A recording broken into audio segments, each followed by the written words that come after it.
Welcome, ladies and gentlemen, to this new episode of the podcast.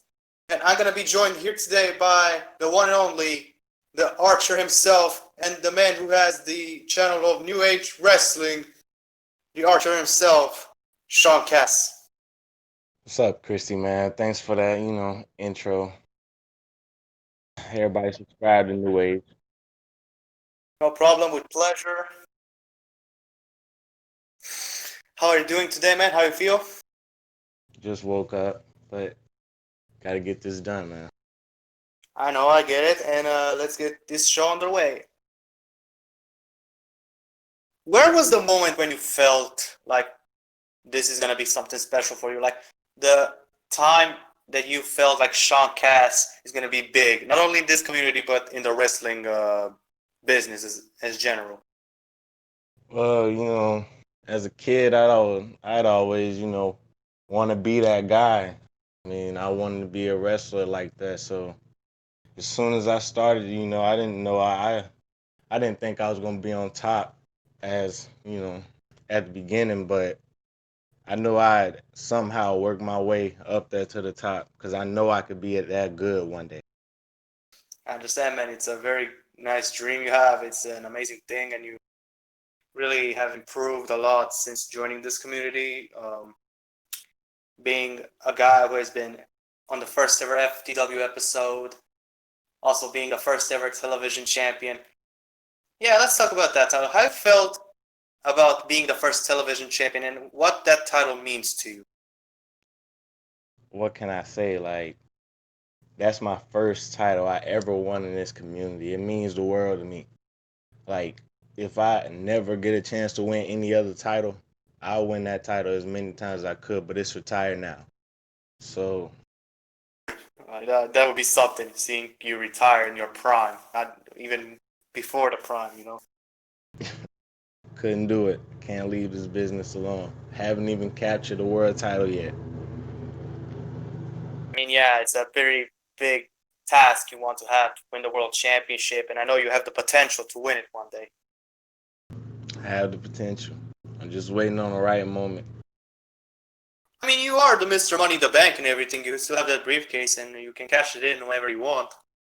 Yeah, so D'Angelo better watch his back, but in the meantime, I'll come out and I'll, wrestle and have to be for a world title right now. It's down the line. But being the first television champion means the world. I missed it. I missed that opportunity to win that title again because I wanted to be the first two-time champion. I mean, you can have that chance one day. You are basically a big name already here, not only in FTW, but in our promotions such as RSW. They're being feuding with guys like Joel Jackson. You actually got rid of him from that company, that match. How you can describe the company as RSW as the environment there, and how you can like talk about the company? I can talk about it. I mean, it's a great company. You know, I wouldn't say like I want to say that now I have more creative freedom. Like it was always a great company and the atmosphere is always good, but now I just have more creative freedom, promos, character work, things like that. So yeah, it's a great company and I mean, great matches. I'm the only guy to ever pin uh the world champion. Yeah, So yeah, it's a great company and I mean, great matches. I'm the only guy to ever pin uh the world champion. yeah, Nate Crimson. So with that being said, I have to say, I love RSW, NEPW. I mean, NEPW, you have made your debut. You won your first match. Everybody's seeing that you have some beef with Nathan, and I mean Nathan kind of disrespected you Uh, I can't wait to see you two going at it. I mean, that's gonna be a big money match. I can't wait to see it in the future. Definitely, I'm pumped for that match. We have to work our way to it. It's you know that was just planting the seed for the match. Yeah. Uh, let's talk about the global warfare. You announced that you are actually the first guy who pronounced and announced himself to be in the global warfare, world warfare match. What are your thoughts about going in that match, and possibly you're gonna try everything in your best to win that match? I mean, it's win or go home for me. Like I have to win that match to prove that I am the chosen one. To prove that I'm the future of NEPW.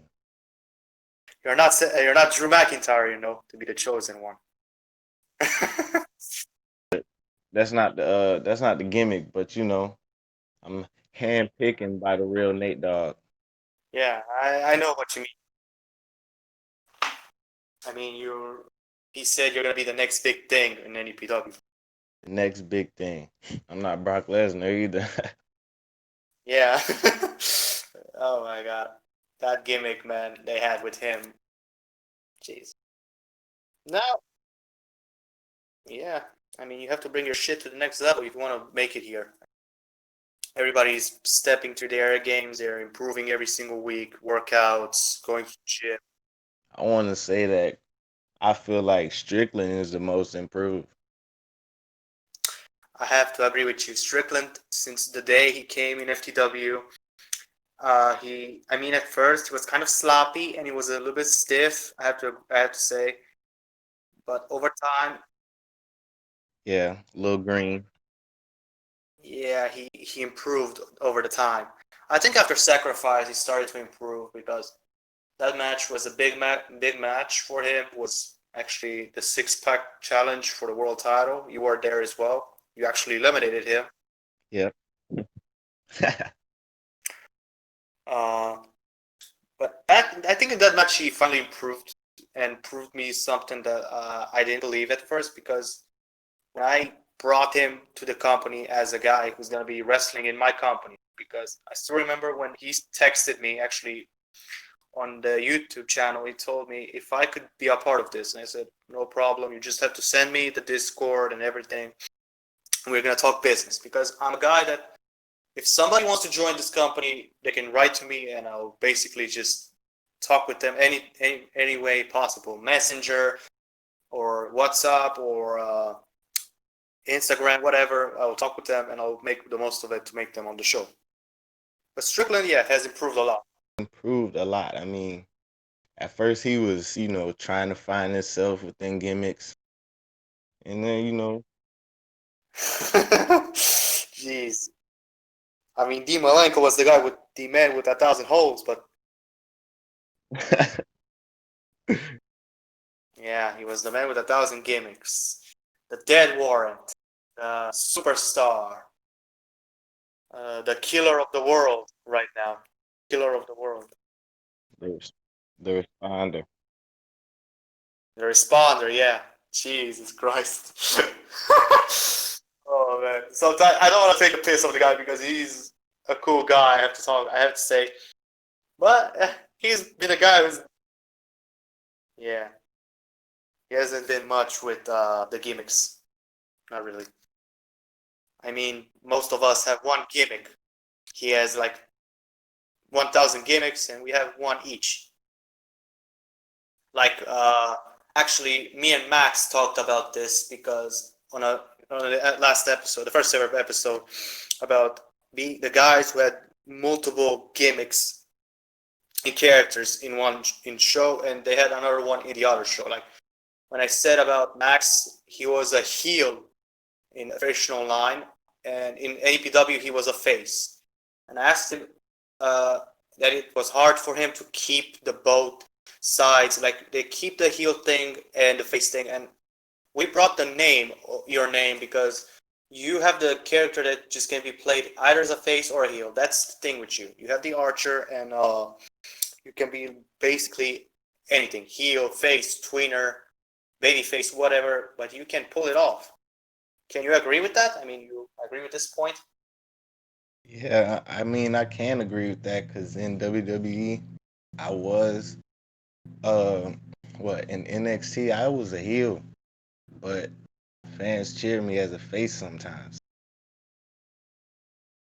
So, I mean, yeah, the fans are different from the time has changed and the fans are different. They're not like they're gonna boo you if you're a heel and you're a face. They're gonna cheer you on. The fans have their own. yeah, and then after WrestleMania, I tried to play a face for a month. Yeah. I mean that character mode you have, that career mode, it's really interesting. I actually love every match. I have to say, since I started watching it, I've been very impressed. That's the reason I really like the Sean Cast character, the character, the persona, everything. It's just overwhelming, and yeah, I like it. I'm a big fan of the character. Thanks, man. Took me a long time to come up with that. I mean, yeah, you have one of the best characters. I mean, I have basically, I'm just a fucking baby face, you know. I'm a baby face, a fucking savior. But I said a lot about Strickland having a lot of gimmicks, but I don't have gimmicks, but I have a lot of nicknames. That's the problem. I have the savior. I have the nightmare. I have the Pogfather. I uh got three nicknames, you know, like three alter egos. I thought about one time coming into the ring with a pug attire, like having a pug face and the skin color, you know, and just going right there in that middle of the ring and bark and but I think I would fucking ruin everything I've worked for my character to work. Yeah, you would ruin all your whole career. I would run FTW down to the ground like WWE did with WCW. Oh my. Oh my God, it killed it. Killed the business. Yeah, I was kind of sad when they died. I mean, WCW died. I was sad because I actually liked WCW and ECW. Who don't like an alternative wrestling? Seeing ECW still alive, I mean, I would love that to see guys like uh, from the old ECW, like New Jack and Sabu, Taz, Shane Douglas. I mean, not really all of them. They're still wrestling anymore. I don't think that they will allow that shit that they allowed back in the 90s. Like seeing New Jack. Yeah. Mm-mm. If you see Sabu right now, mm-mm. He nearly fucking killed someone with that mass transit accident. Jesus, when I saw that, I know, dude, this guy. I mean, the guy had brain damage. He cracked his skull in a match with the same guy that he did the the mat transit accident, or that called is that called the same guy. When they fall from I don't know how many feet, but that guy just basically landed on the guy's head and cracked his skull. That's the end. New Jack just did too much cocaine. Yeah, but he's not the only guy. I mean, a lot of wrestlers did cocaine and drugs. Jeez. I mean, Sandman. I think Raven, if I'm not wrong. I think Yeah, I think Raven too. Raven. Axel Rotten, he did. God rest his soul. God rest his soul. I think Balls Mahoney did some. Yep, I was just finna say Balls Mahoney. I mean, not only from the ECW, a lot of guys did. I mean, like Jeff Hardy. Still remember that accident back with Sting. And Jeff Hardy's my favorite of all time, and I never want to talk about the guy badly about him, but Did Scott Hall start doing it? I don't know. But it's a horrible thing to do that stuff. I mean, Rob Van Dam did a lot of them as well. Him and Sabu. I still remember when the police caught them back in 2006 or seven. I'm not sure. They caught him. That was when he had his title runs. Yeah, the ECW and WWE title runs. Yeah, They caught him. They stopped him on the right side of the road, and they found those pots. They found the stash of pot, the trunk, the marijuana in the trunk. And punishment, Van Dam got to lose both titles in 2 days. The WWE title at Raw to Edge, and the ECW title next night on against Big Show. Jeez, that was a fucking horrible punishment. But that's what you do if you do the things that you're not allowed to do. You're breaking the wellness policy. You're done, man. I mean, a lot of guys did that, but not all of them got away with it. I mean, if I'm not wrong, I think Randy got away with it once or twice. Randy, Edge. I mean, Edge was suspended, but he was wrote in as an injured guy because Edge. Didn't Roman Reigns get away with it? Yeah, back in 2016 with the domestic violence at home. He got suspended for, I think, 30 days. Was that suspension? Yeah, 30 days.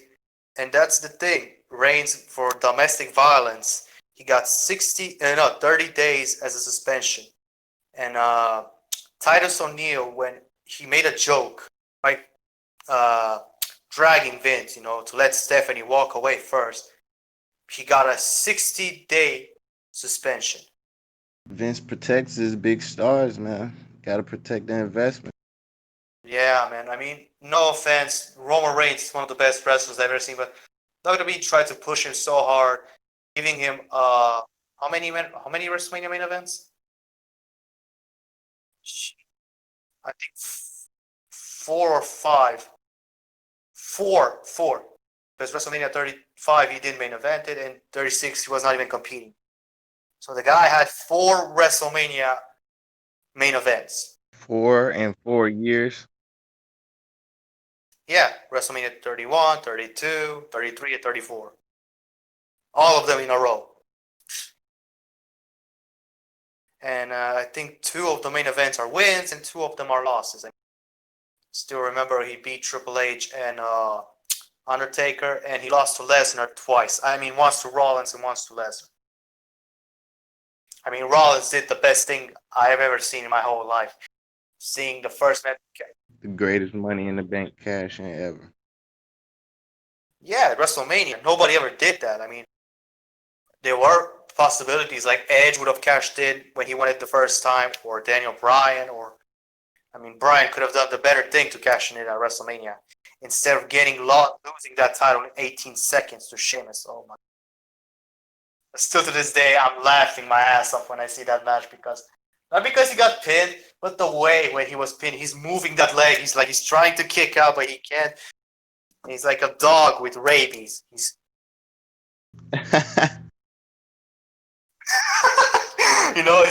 he's moving that leg. Jesus.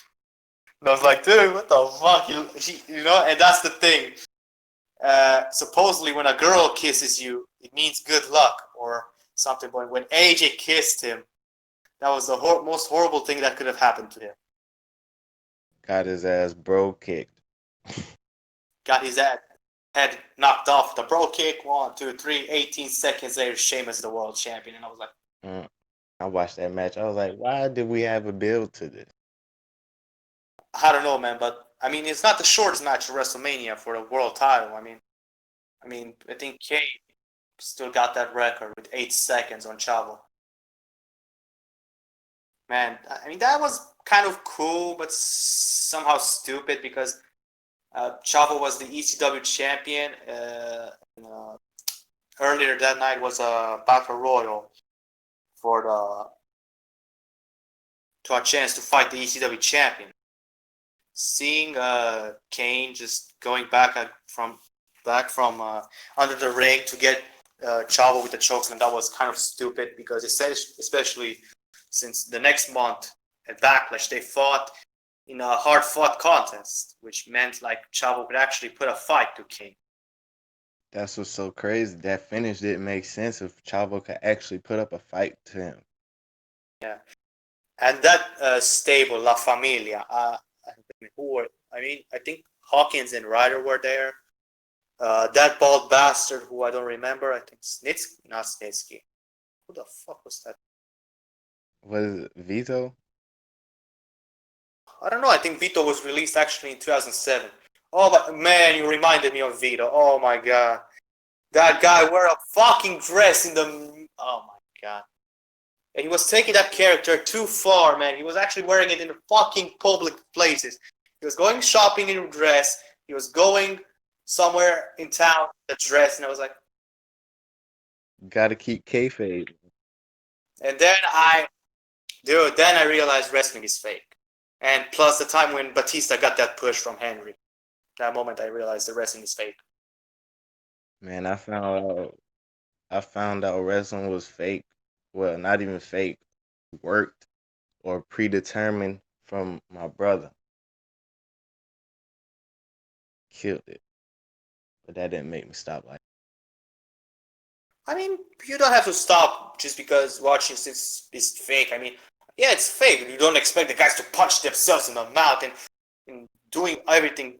They're not like survive the next day. Like, let's say Drew McIntyre with Claymore, literally not putting your hands up, literally Claymore your fucking head off. You think you're gonna wake up that easily the next morning, or even getting without a bruise? you gotta get And especially how Ricochet sold that move. How fucking just imagine just imagine Ricochet really doing a 630 on you, bro.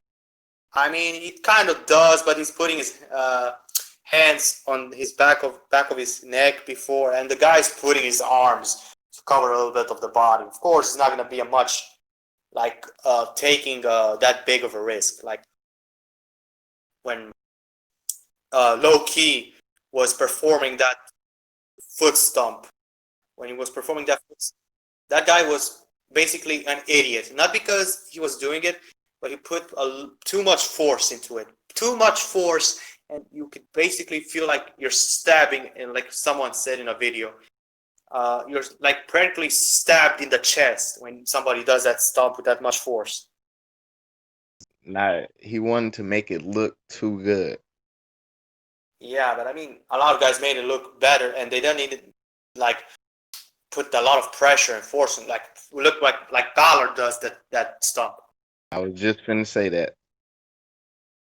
Balor does the stomp with not much force, but he's doing it look pretty cool and legit. I mean, not the best finisher. Aleister Black does it good too. Alistair, yeah. I mean, even who else did the stomp? There are a lot of guys that did it. I mean, Del Rio did it, but that was kind of stupid. I mean, that was hanging on the rope. Even J Ace does it. Oh my God, Jace has the worst stomp ever. I don't want to be rude, but that stomp that he did to me at lockdown, that was shit. I thought maybe he's gonna like turn me over. I wanted to get up, I wanted, but the game was a bitch, and the game doesn't always helps you.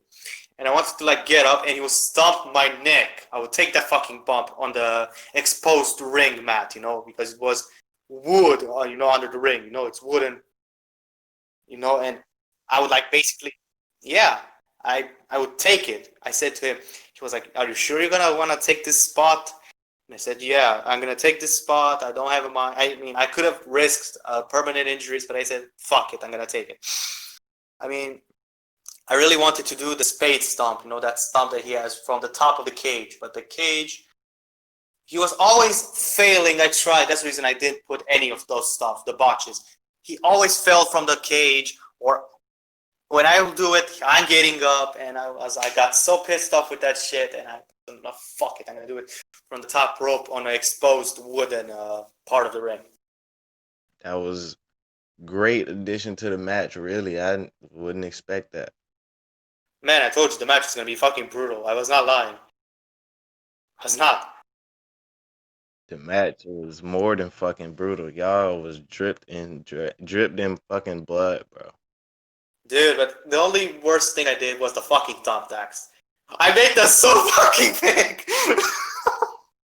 I was like, when I saw the ring, I was like, what the fuck did I? I just did. I thought if I make them very small. They're not gonna be seenable. But then I realized they are supposed to be that small, and I was like, oh my god, that's the whole. That's the only thing I did. Fuck. Those thumbtacks were like, if one of y'all landed on one of them, that bitch would go straight through your body. Yeah, that match was great. The segments that I have to say, I mean, not the best match of the night. I have to say, the match of the night. I have to say it was maybe Cross versus Blade because those guys really took a commitment with that match. And the story was all there. Yeah, they were rivals since the beginning, man. Tournament, everything. The times when Blade was a face and Cross was a heel. Cross had the undead.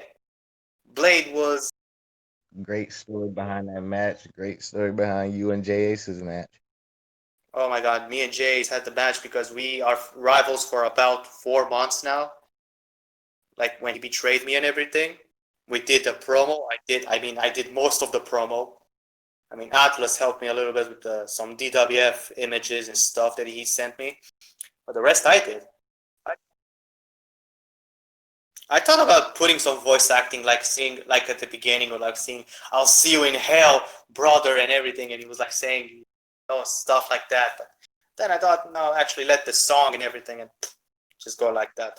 Yeah, great video package.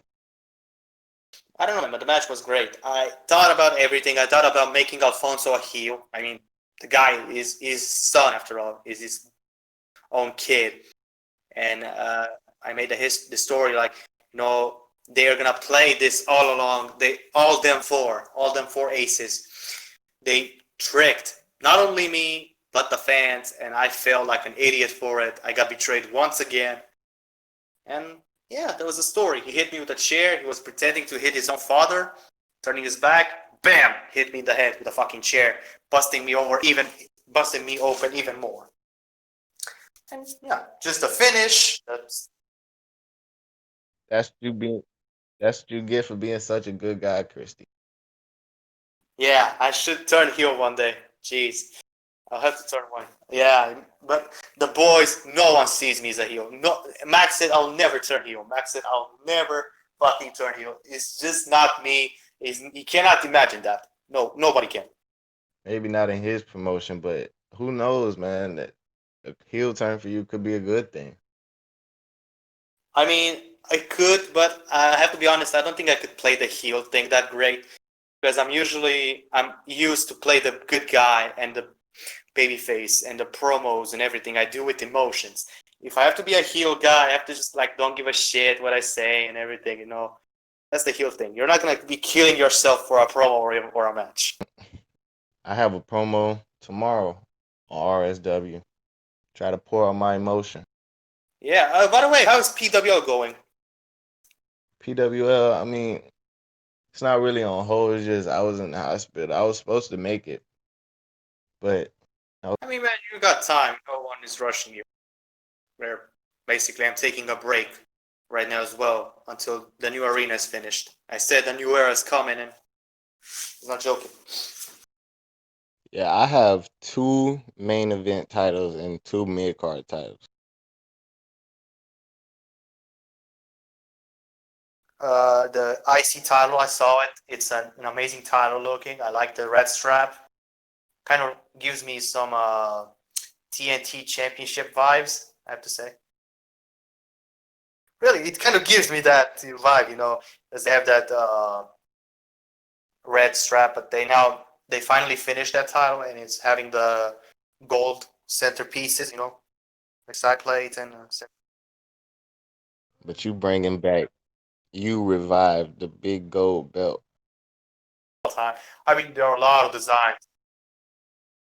I mean, there are a lot of designs like the Eagle Championship, the title, the global one that Triple H and Rock and Austin back in 2001 they had. Uh, the undisputed title, I could have brought it as well, but nothing can touch that world title. Nothing, no, nothing, because that title, big gold belt, made anyone, and I have to say, anyone look good with it. Not like, I mean, the spinner belt that good was making John Cena look good. I understand that. Only for John Cena. Yeah, but uh Guys like Randy Orton, Triple H, CM Punk, they were not looking that great with it. Batista, Hardy, Edge. It weren't looking. That title was made for WWE. The Undisputed title, on the other hand, they had back in 2003, 2004, that was good on anybody, especially on Eddie, on Lesnar, on Angle, Triple H, Hogan, Taker. Guys played holding. Rock. Great title. You have to make a title look good. Because if you are making a title like doesn't look that great, you're not doing anything. I mean, like let's say the the Intercontinental Championship that now the WWE has. I don't have to say it's a bad title looking. It's actually let's say a good looking title. But it's not gonna top the old IC title. No. Nothing can top the old one with the white strap. The white strap or the other one before when they had like Randy wear it and you know what, Circular one. those two designs, they're never gonna be topped. No, no. Because WWE did the titles all the same yearly. The world and universal title look the same. Both women's title look the same. Yeah, they gotta change it up, man. WWE is getting a little soapy. Yeah, since they brought this thing, I mean, WWE title, if the WWE title would only look like that, like it looks now, I wouldn't care. Because it looks good. It looks good. But if the Universal title would look, yeah, but if the Universal title would look different, I wouldn't care. I mean, because you have to have different designs. Because most of the companies have the different design of the titles. Like AEW, look at their world title. Prestigious. Oh my God. That beautiful. That's I have to say, not gonna top the world title, the big gold world title, but I have to say one of my favorites, maybe the top five after the TNA World Heavyweight title and the world title. I have to say, top five. No, no doubt, top five. I mean, my favorite, of course, is the big gold, and then is the TNA World Heavyweight title. I don't know, I just like that title how it looks. It looked back in TNA. Uh, the undisputed championship, the Intercontinental and Hardcore champion. I love the Hardcore championship. It didn't last that long, but I loved it. Yeah, and it was a great concept. Got the ratings up. I mean, yeah, that was basically the former Eagle World Championship that Mr. Perfect. They said that's the story that he broke with a hammer. They destroyed the championship with a hammer, and that's just basically that title. But added some tape and blood and everything they had on that title. And yeah, Hardcore Championship. I I bet it was Mick Foley's blood because nobody was bleeding that like Mick Foley was in the Attitude Era. Nobody was beating like Mick Foley or Ric Flair ever. Yeah, but imagine taking two bumps. I mean bumps, huge bumps in a Hell in a Cell match against The Undertaker. One, you're thrown from the top of the cell through an announcer's table. Then, like a crazy fucker that he was, getting up from the stretcher, climbing back, and getting fucking chokeslammed through the fucking roof, landing on a fucking chair, also getting a chokeslam in the thumbtacks, losing the teeth. That was crazy shit. That was fucking crazy shit. Back then, WWE could have done anything nearly. Now with the PG stuff, you can say words. You can like say hospital. You can say hospital. You can say pro wrestling because they don't like that term. But that's what they're doing. Pro wrestling. It's not entertainment. I mean, it's kind of That's the base of what they're doing. yeah. They cannot use a pro wrestler term. They have to use a superstar. I never liked that term. Never. I never liked that term. Especially when they had that show, Superstars. That's why I use the word wrestler in my career. That's the reason I never use superstar, like FTW superstars. Wrestlers. Wrestlers It's what they are, not superstar. They're not going to shows like Jimmy Fallon and everything. They're wrestlers. That's the reason they are called.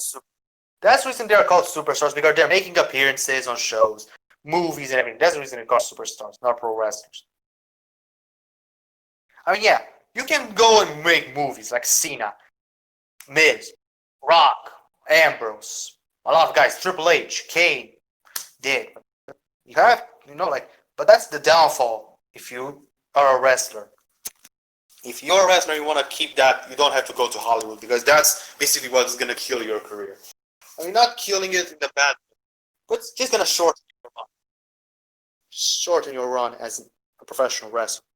And if I become a professional wrestler, really, I can't do that. I want to do only wrestling. Oh my God, man, all elite wrestling. If I would be a wrestler and I had possibilities to be a wrestler, man, I would be a fucking jobber nonetheless. They would fucking put me with anybody. Like, even if they put me with fucking Warlord and MJF, but I'll never kiss that fucking ring. I'll just tell them, no, I'm not kissing that because it's the pandemic and I don't want to get the corona and I just want to stay. I want to stay, yeah, disease free. If we all became wrestlers, we got to be a stable. Yeah, the ultimate fuckers. We're like, no, we're gonna do that shit that thing that they did with SmackDown with their retribution. We're going like crazy motherfuckers with hoods and masks and black things, and we're just gonna tear the arena. So, fuck you! I take this shit. Yeah. Now I don't know, but they kind of ruined everything. They're trying to recreate the Nexus, which not a good idea. Nah, Nexus. Yeah, not they just need to bring them on their own concept. Yeah, I mean, there are most guys. I think I see two or three girls as well in that thing with the retribution stuff. But WWE made a huge mistake not capitalizing on the Nexus. Huge. I mean, Cena's ego. I mean, even Cena admitted a few years later that it was a mistake that he did, that he had put himself over for at SummerSlam. Wasn't even for the Yeah, I mean, Jericho and Edge told that story. They wanted Nexus to win. Cena, of course, because he's Cena and everything. Nah, I'm gonna win. And we're gonna win. Team WWE is gonna beat them. Fuck them. They're young. They have time. Fuck them. And then, Now look at where my man's Wade Barrett is at. man, the guy was about to be one of the best things in WWE. Like WWE did with Sheamus. They brought him from from Florida Championship Wrestling to ECW, put him on the main roster. In 2 months there, he won the title.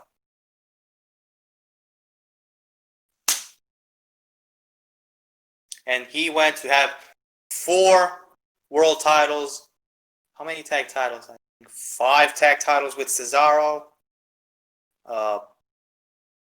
Former 2-time United States champion, Money in the Bank, King of the Ring, Royal Rumble winner. This guy has a fucking accomplished career. He only needs the IC title.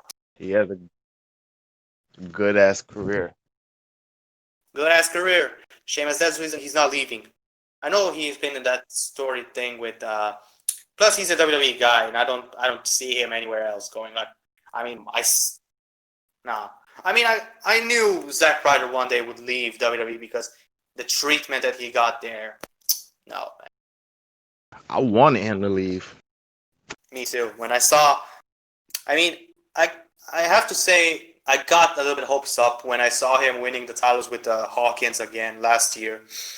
I thought maybe he was actually gonna be finally pushed, and 2 months later they lost the tag titles to the OC. I think no, to the Viking Raiders. They lost the titles to the Viking Raiders. I was like, what the? I was like, yeah. But anyway, let's talk about one thing before because we already kind of have like nearly 50 minutes nearly on this podcast, and let's talk about PWL. How the concept of this company came about? Why did you start PWL? You know, I admire companies like NEPW FTW. I had everybody else had their own promotion, so I wanted to start one. PWL, Premier Wrestling League. That's a pretty cool name, and you have a great roster. Guys like Aaron Matthews and James Fatal, and I have to say that scumbag Jack Lucas, who I'm gonna kick his ass at Revolution. Anyway, that's one thing. But general. Anyway, so I want to ask: do you like have intentions of bringing some women's, like making a women's division? I do have intentions of bringing a women's division, but I don't know should I introduce them just now, like right now. From my point of view, I think you could wait a little bit longer, but yeah, I mean you can wait, but that would be a cool idea. But to bring the women's division, because I mean most of the companies have women's division. I mean NEPW doesn't have NDWF and IPW and SRW. They don't have the women's division because they're too lazy to do that, and I get it. But if you put women's wrestling, it gets a little bit more. I don't know how to say it. It gets a little bit more interesting because you're going to see women competing just as the men. Because people usually like to say that women, they're not on the men's level. They're just pretty faces and they're not tough. And no, that's just talk. Because if you put women, I mean, you see women like let's say in WWE now, Sasha Banks, Bailey, Becky Lynch, Asuka. They're tough. You don't have to say because they're tough women. Charlotte's a tough woman. Nia Jax, I mean that girl is very dangerous. The guy is jeez, the woman is unsafe. I actually called her a man. Jesus Christ. She's beastly. Yeah, she's gonna fucking kill me now. When she finds me, she's gonna leg drop my head off. But anyway, that's the thing. Hell no, I'm gonna hit her ass with an archer's arrow. Right now, let's talk about the community.